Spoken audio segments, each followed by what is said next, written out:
7th of January 2024.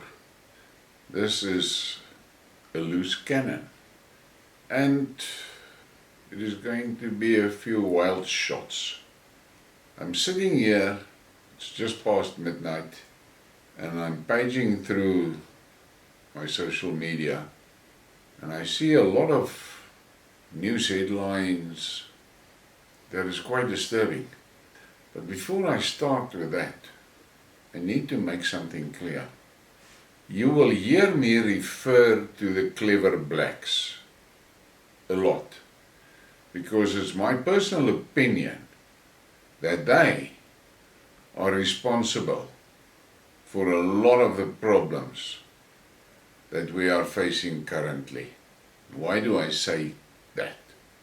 We know, well, not everybody, but those of us that has been paying attention know that the ANC has labeled the black intellectuals, most of them, they label them as clever blacks, and then that low IQ social media warriors is unleashed on these people, because there's a problem for the ANC when black people start criticizing what they are doing, and their criticism is backed up by solid facts.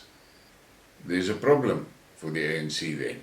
That's why they have created that label of clever blacks, and that's why they've got this brigades in the underground that they unleash on these people. And in many cases, many of these clever blacks has seen their careers being destroyed by these social media attackers. But I've got empathy with them, but I don't have much sympathy with them, because I can't understand why they haven't teamed up together and formed a proper, tightly knit team in their onslaught. Because the clever blacks, they are the people that has the responsibility to educate their people, but they don't do it. So these dumbwits, they call themselves politicians, they are feeding the people bullshit like you cannot believe, and you better believe it because we see it. And the ordinary people are at the mercy of these liars that call themselves politicians. And it's only the clever blacks that can reach the population. Because when they start talking to the population, when I talk about things that is wrong, I can very easily disturb a lot of these people, of the ordinary black people, because I'm not culturally correct. I cannot be. I'm not a black guy. I'm not a Zulu. I'm not a Tswana. I would not know. Yes, I know a few things, but I don't have a real deep cultural knowledge. And we know that black people in general can very easily be offended. Just look at the racket that they set up in the early 90s about the K-word and all the fucking court cases and Human Rights Council cases and all of that cock about a word. And okay, let that be. On the other hand, me as a white guy, especially me as a Boer, I had to endure being called a settler, being called a pink pig, cock like that, being called a racist, being accused of being being the owner of white privilege, all of that shit. I had to endure it. And then I also had to see how my heritage of being destroyed. They banned my flag I can't use my flag. But the blacks, they can walk around swinging the MK flags and swinging all their fucking flags, all of their shit. They've got no problem. But I was subjected to that. They tried to butcher my language. They tried to kill all the language, all the Afrikaans schools, all the Afrikaans universities has been destroyed basically. I had to endure that, but the black people not. But these clever blacks, they know this is bullshit, but they don't speak out as a body. And that is a big problem. Now we're sitting with a situation in the black politics with Jacob Zuma starting that MK party. He has thrown the cat into the pigeon cage, and you're just seeing feathers flying. The ANC is all over the show about that. And all over there. And then there's white people that are trying to sound very informed, and then they start making up. They form their opinions, and then they make their opinions up and dress it as that is the gospel. This is what's going to happen. We saw this fiasco the past few days about that officer of the Naval College with his declaration of a coup d'etat. And the fact is that guy was fired in 2018 already. There's serious questions about his sanity, and they can't get him out of the house on the Naval College grounds. And then he appealed against that eviction order, and he lost the appeal recently. So there's a guy that basically, if you look at it objectively, has got no credibility. No credibility. But there's white people that took that ball and ran with it. And they make the most ridiculous statements around what that guy said. And they're whipping people up. And then there is same problem that they've got in the black communities, that the ordinary people are being misled by the politicians. We've got the same cuck in the white communities, and in the Afrikaans community specifically, there's a lot of people that has now used that incident of that naval officer to blow it out of proportion and whip the people up emotionally. Now I get messages from guys, and they are shit scared. They are frightened out of their fucking minds about this coup d'etat that is going to happen any moment. And I think that people that do that, they need to be called out. Now, that is the things that is happening. We are seeing the ANC fracturing. I mean, just look at the past 3 months. How many parties has been registered? Clearly, ANC splinters. And now there's people that are saying that Zuma is building a safety net for the ANC with MK.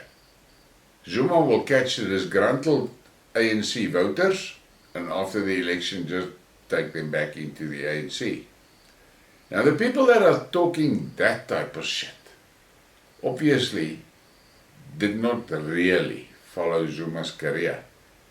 The ANC has brutalized Jacob Zuma, and he had to take a lot of shots that was not fair shots from the ANC. Look how they're hounding him through the courts now.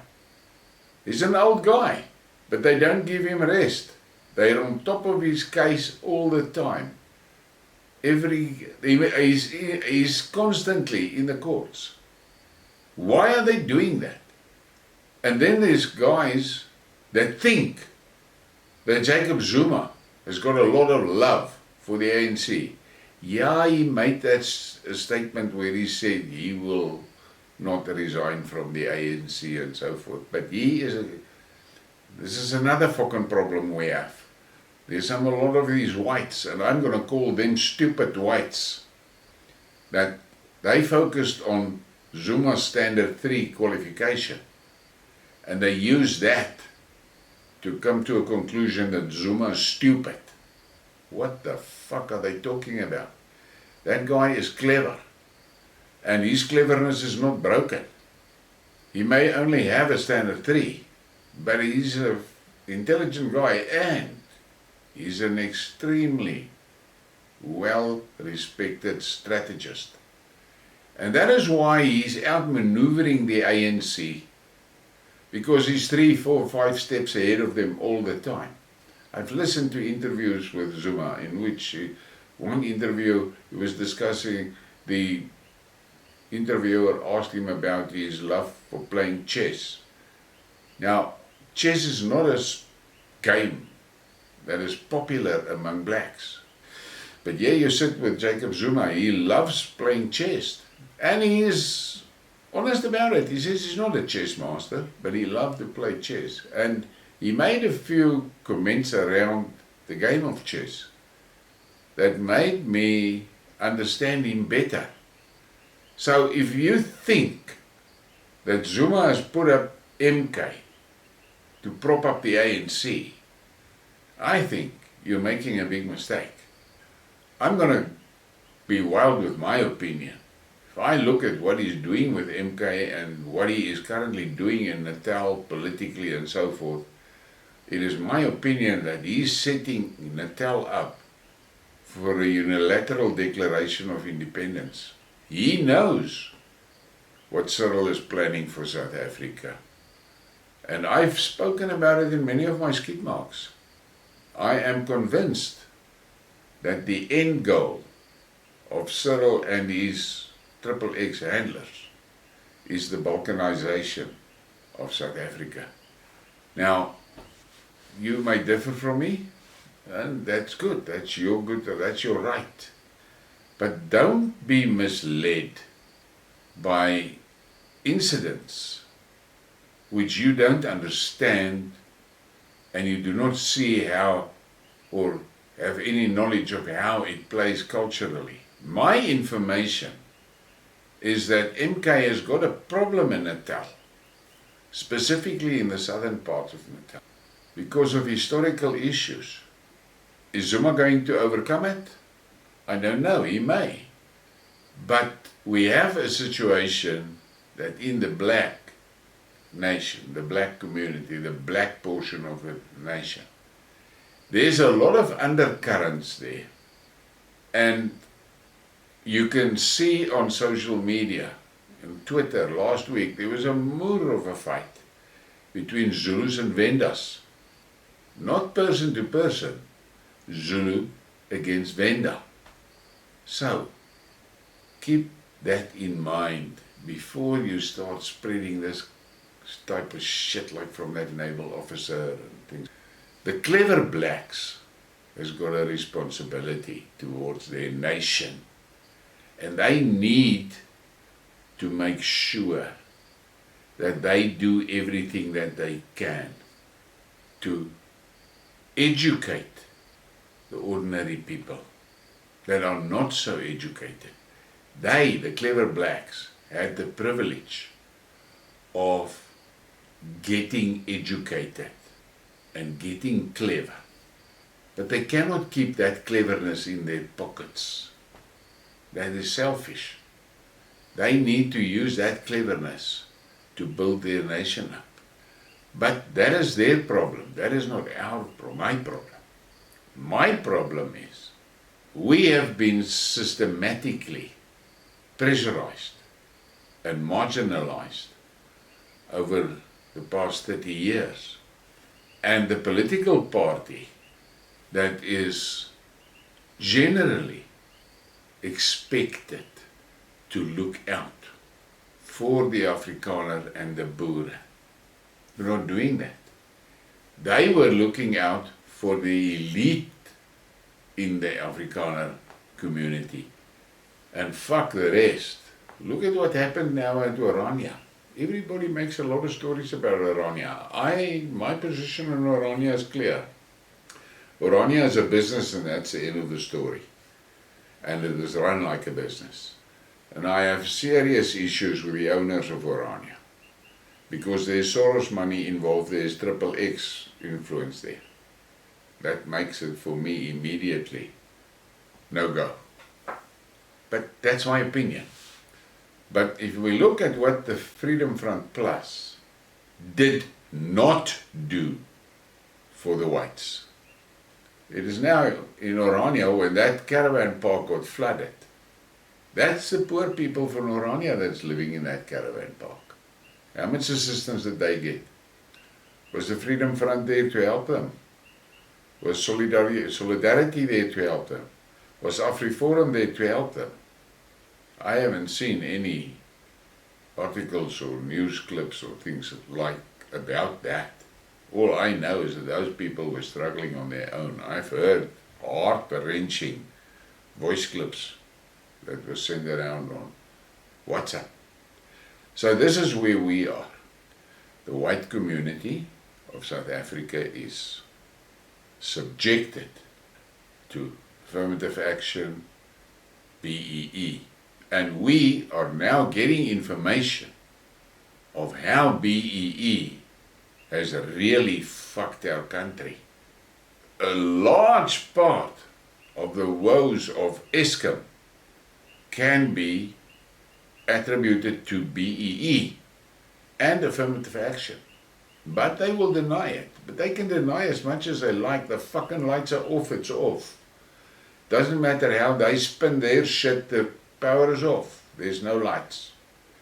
And I said last year already in some of my Skidmarks and Briekmerke, I've said that this load shedding bullsup will most probably destroy the ANC. And it is happening, you can see it. And there are people in the ANC that knows it, but they are in the minority and they're powerless against doing anything about it. But they're not speaking out loudly. I saw a WhatsApp screenshot of a very prominent ANC guy that said it out to the group. It's in a group. And he said, in the past 5 years, he's been to so many meetings about the problems of Eskom. And not in one of those meetings were white engineers. And he asked why. So, but he's not brave enough to say that in public. So he's got a problem. And he's part of the problem. If the clever blacks do not get their act together, they will sit in their educated chairs and see with their own eyes how their nation is destroyed. And how are they going to live with themselves if that happens? They can see what is being done to the children. They know that. They see that. And then I saw these clips of the Christmas babies and the New Year babies, and all of a sudden all these fucking officials are so upset about the teenagers that are having babies. And they want to fucking blame it on you know what. Incest and rape and fuck knows what. But not one of them acknowledges the fact that the root of that baby problem is the baby grant from SASSA. No, they don't want to talk about that. I don't know why. Maybe you know. Tell me in the comments if you know why they don't want to talk about that SASSA babies, that baby grant. And then I see SASSA is paying monthly millions of rands to dead people. How the fuck does that happen? The moment a guy dies, it's registered and Home Affairs records is updated. Why can't the fucking SASSA guys check their payout sheet against Home Affairs before they run the payouts? It's not like someone has got to sit and page through fucking millions of bliksums of folders, man. The computers does it. So why don't they do that? We've got the situation that the post office is basically now done. How did that happen? But, and here comes the hilarious part of it, It's actually a tragedy, it's not hilarious. Gayton McKenzie from the Patriotic Alliance, he and some PA volunteers are running around up and down like fucking crazy people on the banks of the Limpopo River trying to keep the illegal immigrants out.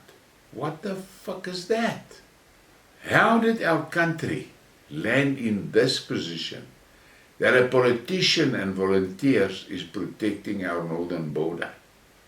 You have to ask yourself, why the fuck are we tolerating this? Why? But we have grown used to it. Politicians are no longer our representatives. They have elevated themselves and reversed the roles, and they are now the rulers. And they do things to benefit the top elite class, the royalty. Fuck the people. Gayton took the bold step to go and see for himself what the fuck's happening on that border. And his videos came out very quickly.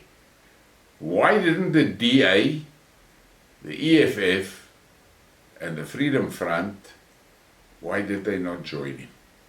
The EFF will not, because they are the fuckers that are inviting these people in. And there are now things on Twitter and on WhatsApp about the fraudulent passport, ID books and passports and driver licenses that are manufactured in Joburg, and there are suggestions that the EFF is involved in that, and then a lot of the commentators in those threads say that this is how the EFF is going to get 1 million more votes and all that cuck. Is it true? I don't know, but it looks very suspect. But the fact is, the EFF wants no border. Okay, so we've got that. And then the Freedom Front Plus, why are they not there on the border? I don't know. I've asked the question yesterday as well. They're not there. But we have this thing that is now woken up in the Freedom Front voters and potential voters, which roughly covers the Afrikaners and the Boere. And the people are beginning to ask serious questions about that Freedom Front Plus leadership. And we now know that on the 2nd of February there's going to be a protest at the Freedom Front offices in Centurion. It has now been labeled the Battle of Centurion. I actually like it. It's got a nice ring to it. But my message to these rebels is the following. I know and you know there are a lot of factions in the Afrikaner and Boer communities. Lots of factions. I call them gangs, or in Afrikaans bendes, and it's not derogatory, it's just a figure of speech. My message to them all tonight, as I sit here, is guys, the Battle of Centurion is a nation thing. Survival of the nation depends on that. All the different gangs, rock up in your different regalia, identify yourself of who you are and what you are, but shoot in the same direction. For that day, the 2nd of February 2024, we are all Afrikaner or Boer people. And let's put our differences aside. And let's focus on that. The main focus is to get rid of that top management. Because, as I've said it previously, and I got this from that Canadian, don't tell me what you want to do. Show me what you have done. And they've done fuck all for us, the ordinary white Afrikaans Boer people. Nothing. They cannot show 1 hectare of land that they have acquired and say, here is a piece of land on which you will be safe. They haven't. They keep themselves busy with all types of cock. That Corneille Miller is forever all over the fucking show with his coalition planning and all that shit. Means nothing to us. Why wasn't he on the banks of the Limpopo River running up and down there with Gayton McKenzie? Gayton is not the fittest guy in the fucking world, but he was running through the bushes there. And I could hear him steaming, but he did it. Why did he do it? Because he's a patriot. The people, the ordinary people, is absolutely in the dark about the danger, the real danger of all these immigrants in the country. They don't understand what the fuck is brewing. But again, the clever blacks know, but they don't speak out. In the white communities, we've got the same fucking problem. The politicians do not pay attention to it because they are trying to be politically correct. It is a disaster. I am of the opinion that we may not see an election because this government is going to collapse before the election. The reality is this, all the signs, and I've handled that with Herman Lombard in that one talk that we had, discussion that we had.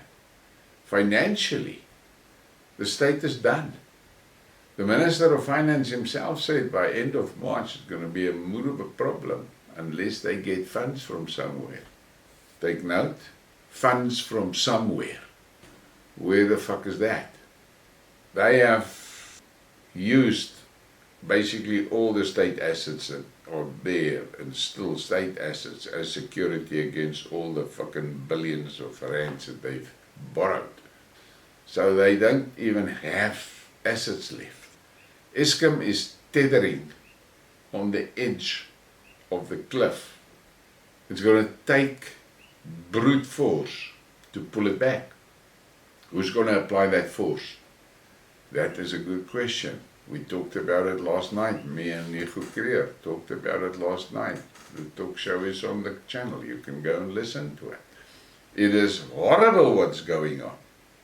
But, and I'm saying it again, the undercurrents in the black communities are getting stronger and stronger, and I am afraid that it will take a small incident to light the fire, and then it's going to be a major fuck up. My advice to the white people is be prepared. Make sure you listen to what Wynand tells you and how to do it and what to do. Make sure you do that.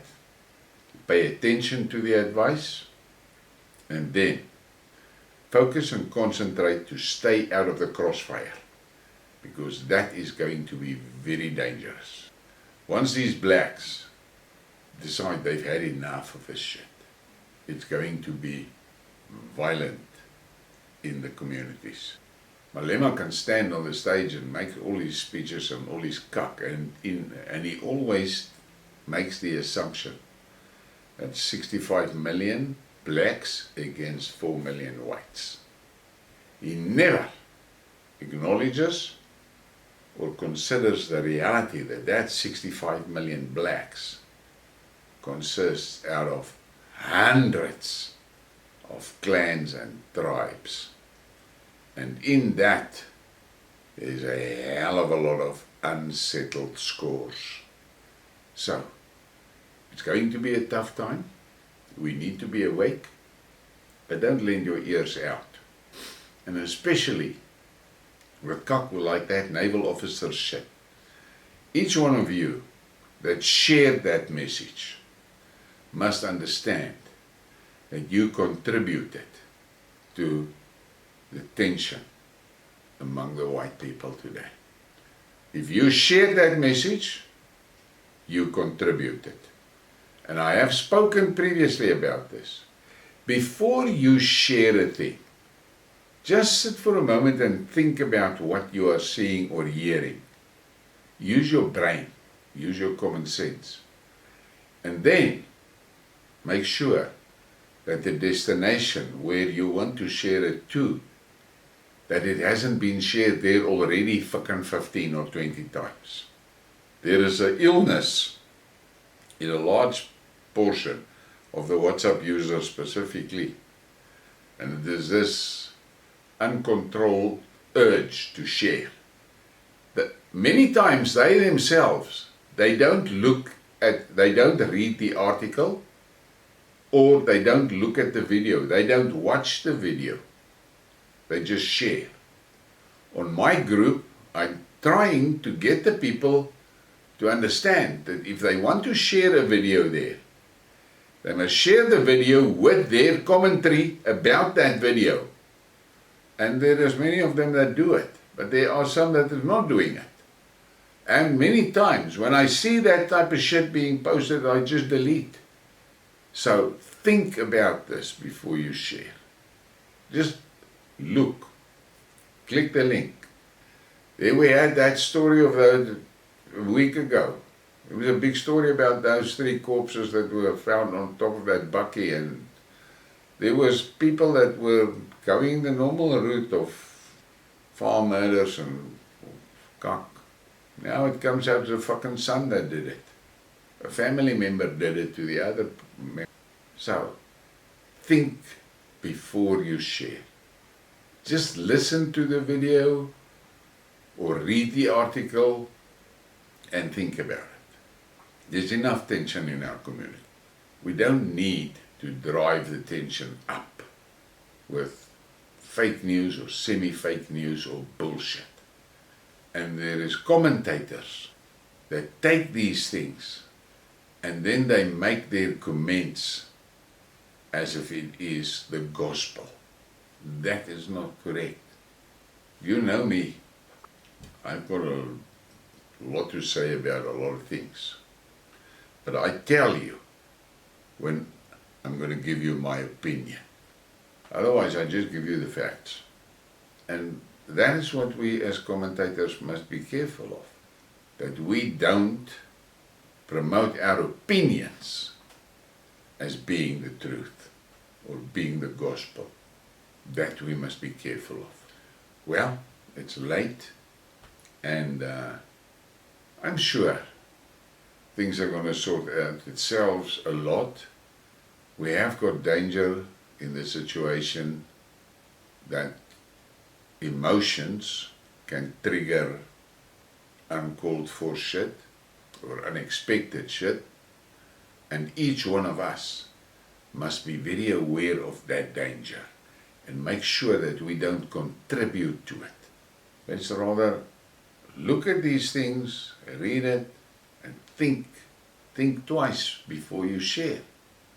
And if you see it on a group, comment on it and try and get other people's opinion about it before you just hit the fucking share button and there it goes.